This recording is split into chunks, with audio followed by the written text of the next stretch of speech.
Hello, friends. I'm Professor Dr. B.C. Rathod. I welcome you on the online platform of Akshar Academy. Today, we are going to deal with one poem by William Butler Yeats. The title of the poem is Lake Isle of Innisfree. Before we turn to this poem, let us see the biographical detail about the poet. કવિના આ કાવ્યનું રસદર્શન જોઈએ પહેલાં આપણે કવિ વિશે કેટલીક માહિતી આપણે જોઈશું. William Butler Yeats. He was born on 13th June 1865 in Ireland. જન્મ એનો આયર્લેન્ડમાં થયો and died on 28 January 1939. William Butler Yeats was an Irish poet. He was a dramatist, natyakar, writer, lekhak, and also a nationalist.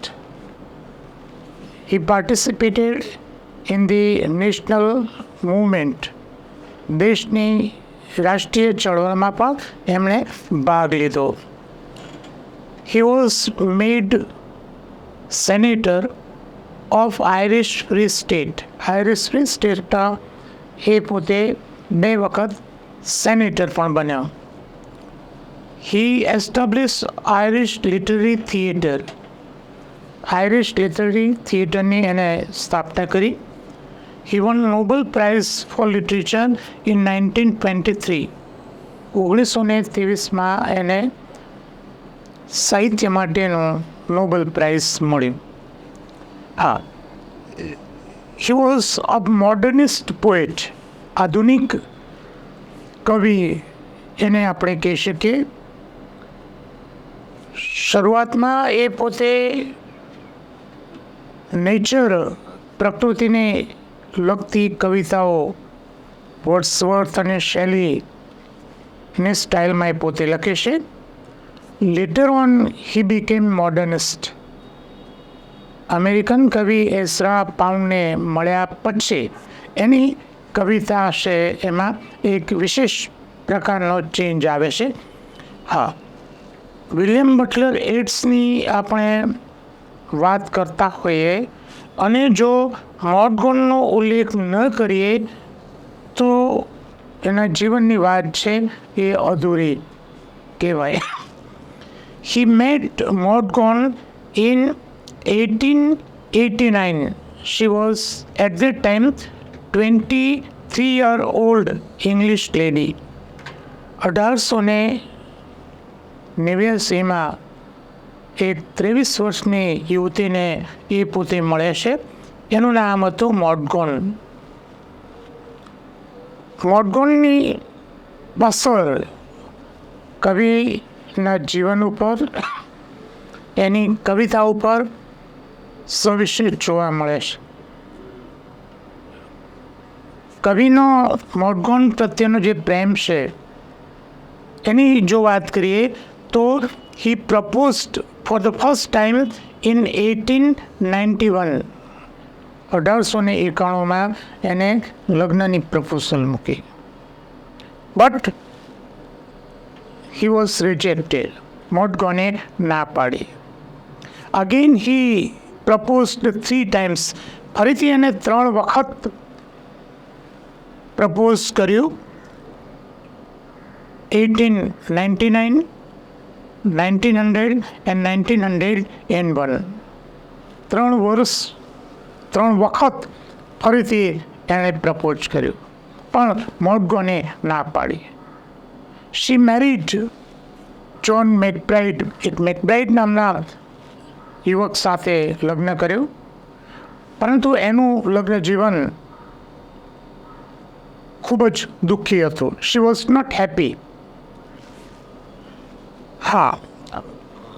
મિત્રો, વિચિત્ર કહી શકાય અથવા વિશિષ્ટ કહી શકાય એવી બીજી બાબત છે કે કવિને જે મોર્ગન છે એના પ્રત્યે વી મે કોલ ઇટ વન સાઇડેડ લવ, એક તરફી પ્રેમ આપણે કહેવો હોય તો કહી શકાય. જ્યારે એ પોતે વિધવા બની ત્યારે ફરીથી કવિ એને પ્રપોઝ કરવા જાય છે, પણ એ વખતે પણ એની વાત સ્વીકારવામાં આવતી નથી. સૌથી ક્લાઇમેક્સ કહી શકાય, ક્લાઇમેક્સ તો ન કહી શકાય પણ વિચિત્ર કહી શકાય એવી એક ઘટના છે કે મોર્ગનને એક બીજા લગ્ન સાથે ની એક પુત્રી હતી ઇસ્યુલ્ટગોન. તો કવિ 1916 એની જે પુત્રી છે એને પ્રપોઝ કરે છે. 3-4 વખત એની મધરને પ્રપોઝ કર્યો. હવે એની પુત્રીમાં એની માતા એને દેખાય છે અને એને પ્રપોઝ કરે છે 1916. પુત્રી પણ એને ના પાડે છે. આ જે ઘટનાઓ છે, ઘટનાઓની અસર એની કવિતાઓમાં આપણને જોવા મળે છે. એની એક પોએમ છે ઇસ્ટર 1916, એમાં પણ આનો સંદર્ભ છે. આપણે એના વિશે અહીંયા વિરામ આપીશું. નાઉ વી ટર્ન ટુ ધ પોએમ. જે કવિતા છે એ કવિતા વિશેની થોડીક વાત આપણે કરીએ.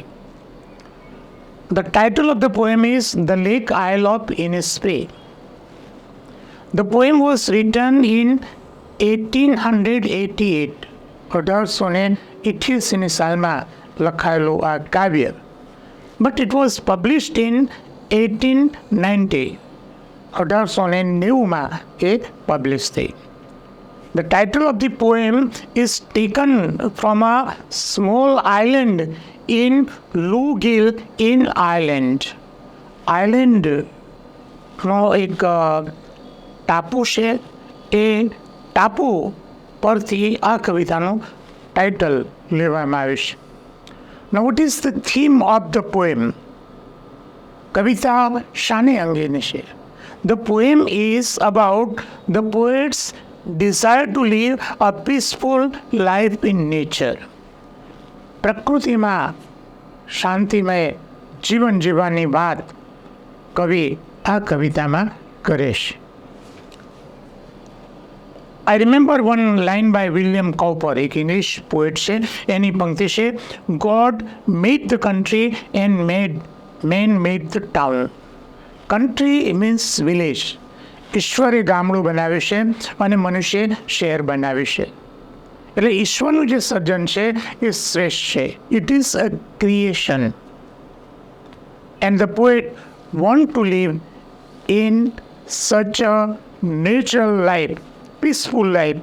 પ્રકૃતિના ખોળામાં જીવવાની કવિની ઈચ્છા છે એ આ કાવ્યમાં વ્યક્ત થાય છે.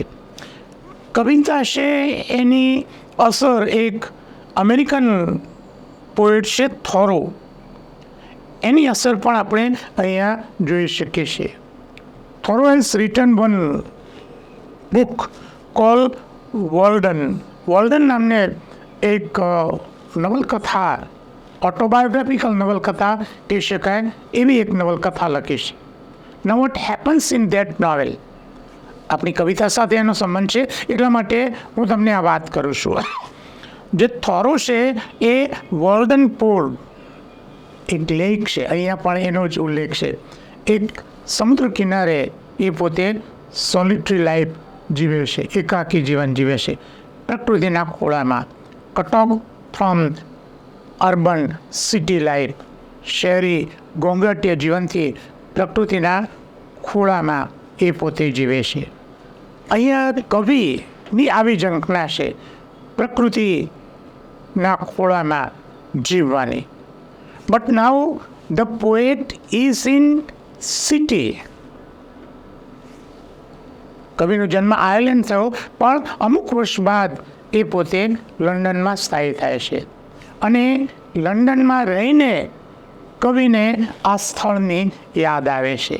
and he thinks about this poem. Now we turn to this poem. હવે આપણે કવિતા વિશે જોઈશું. Friends, મિત્રો, if you want to understand any poem, you'll have to think about the context. કોઈપણ કવિતાને સમજવા માટે એનો સંદર્ભ મહત્વની બાબત છે. Who is the speaker?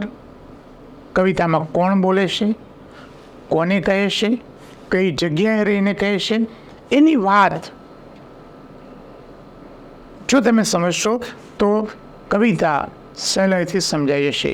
હવે આ જે પોએમ છે, the poem is return in 3 સ્ટાન્જાસ, 4 lines of each. 4 પંક્તિના 3 સ્ટાન્જામાં આ કવિતા લખાયેલ છે. Now, before I turn to the first line, let us see the last 2 lines. છેલ્લી 2 લાઈનો સૌથી પહેલા જોઈએ. Where is the poet at present? કવિ અત્યારે કઈ જગ્યાએ છે? At present the poet is in London. કવિ એ શહેરમાં છે, સિટીમાં છે. And he remembers his visit to Lake Isle of Innisfree. અને કવિના હૃદયમાંથી એ મુલાકાત યાદ આવે છે. While I stand on the roadway, look at here. While I stand on the roadway, કવિ ક્યાં ઊભા છે? શહેરમાં ઊભા છે. Roadway, not in nature. The poet is at present in city. કવિ અત્યારે શહેરમાં છે. While I stand on the roadway, અત્યારે હું શહેરમાં ઊભો છું. Or on the payments grey, on the payments grey, payments mean footpath, રસ્તા ઉપર કે રોડની સાઈડમાં આવેલા ફૂટપાથ ઉપર. Pavement is a symbol of city life. એ શહેરી જીવનનું પ્રતીક છે. કવિ કઈ જગ્યાએ છે? શહેરી જીવનમાં. And grey, dull. I hear it in the deep heart score. I hear in the deep heart score. The poet hears the voice coming from his heart. એના હૃદયમાંથી આવતો અવાજ કવિને સંભળાય છે. હૃદયમાંથી આવતો અવાજ કયો છે એની વાત આ ઉપરના સ્ટાન્જામાં કરે છે. શહેરમાં રહેતા કવિને ગામડામાં એક લેક આઇલ ઓફ ઇનિસ્ફ્રીની જે મુલાકાત લીધી છે એ મુલાકાત અત્યારે યાદ આવે છે. અને એ યાદ કવિને નેચરલ લાઈફ છે એની યાદ અપાવે છે. Look at the poem. I will arise and go now. The poet says, I will arise and go now. શહેરમાંથી હું હવે ત્યાં જાઉં છું. And go to Innisfree. Go to Innisfree. The lake. જે સરોવર છે એની વચ્ચે જે આઇલેન્ડ છે. This is isle. Isle means island, ટાપુ. S is silent. It is not isle. It is isle. Go to Innisfree and small a cabin build. And I will build a small cabin. એક નાનકડું cabin એ પોતે બાંધવાની વાત કરે છે. Small હટ, નાની ઝૂંપડી બાંધવાની વાત કરે છે. કેબિન રહેઠાણ માટે. શાનાથી? Of clay and wattles. Of clay and wattles. Clay એટલે માટી. Wattles means the material from the woods. જંગલમાંથી મળતું મટીરિયલ. માટી, લાકડા, ડાળખી વગેરેનું કવિ એક નાનું ઝૂંપડું બાંધવાની વાત કરે છે. હા. And 9 bin rows will I have there. And 9 bin rows. Bin, કઠોળ. કવિ શું કહે છે? I will grow there. ખેતી કરવાની વાત કરે છે. કઠોળ વાવવાની એ ત્યાં વાત કરે છે. I will grow there. I will grow there. A hive for the honeybees. And hive for the honeybees. એક સરસ એવો મધપૂડો હશે, મધમાખીઓ. This is a nature life. પ્રકૃતિનું આ જીવન છે. And leave alone. And I will leave alone. થોરોની જેમ સમુદ્ર જે પોન્ડ છે એની કિનારે એકલો રહેતો એમ I live alone in the bee loud glade. એટલે ઘાસનું મેદાન કે જ્યાં વૃક્ષો ઓછા છે, ટ્રીસ ઓછા છે. And I shall have some peace there. I shall have some peace there. ત્યાં મને એક શાંતિ મળશે. Now peace is very difficult to get. શાંતિ મેળવવી એ ખૂબ કઠિન કામ છે. આપણે પીસની વાત કરીએ છીએ અને બાજુમાંથી સંગીતનો અવાજ આપણા કાને આવે છે.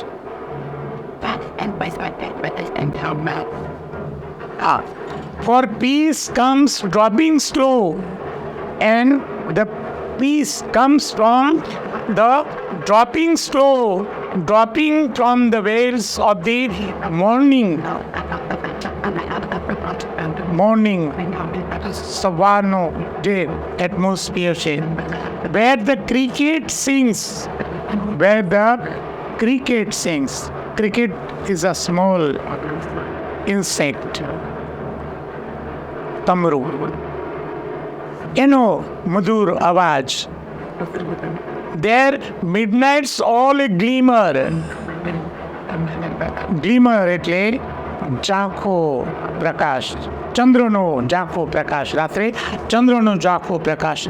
And noon a purple glow. બપોરે થોડોક તીવ્ર એવો તડકો. And evening full of the linnets wings. And evening, સાંજે, linnets, a bird having sweet voice, મધુર અવાજ ગાતું પક્ષીનું નામ છે. સાંજે એને પક્ષીનું આ ગીત. I will arise and go now. હું ત્યાં જઈશ. For always night and day. હંમેશા રાત દિવસ ત્યાં જ રહેવાની ઈચ્છા છે. I hear lake water lapping with low sounds by the shore. I hear the water lapping with the glow sounds by the shore. એના કિનારે પાણીનો જે અવાજ છે એ અવાજ એને સંભળાય છે. આ અવાજ કવિને કઈ જગ્યાએ સંભળાય છે? શહેરના ફૂટપાથ ઉપર ઊભા કવિને આ ભૂતકાળની વાતો યાદ આવે છે. While I stand on the roadway. કોન્ક્રીટના જંગલોમાં, સિટી લાઈફમાં કવિને પ્રકૃતિની યાદ આવે છે. While I stand on the roadway or on the pavements, footpath ઉપર કવિ ઊભા છે અને કવિને હૃદયમાંથી અવાજ આવે છે. કયો અવાજ આવે છે? Visit to lake isle of Innisfree. જેની મુલાકાત લીધી એની યાદ આવે છે. I hear in the deep heart's core. અંતઃકરણમાંથી, હૃદયમાંથી કવિને અવાજ સંભળાય છે. So this is a poem about poets longing for peaceful life lived on the laps of nature. પ્રકૃતિના ખોળામાં શાંતિમય જીવન જીવવાની આ ઝંખના કવિ અહીં વ્યક્ત કરે છે. Friends, I hope you have enjoyed our session. આ સેશન આપને પસંદ આવ્યો છે.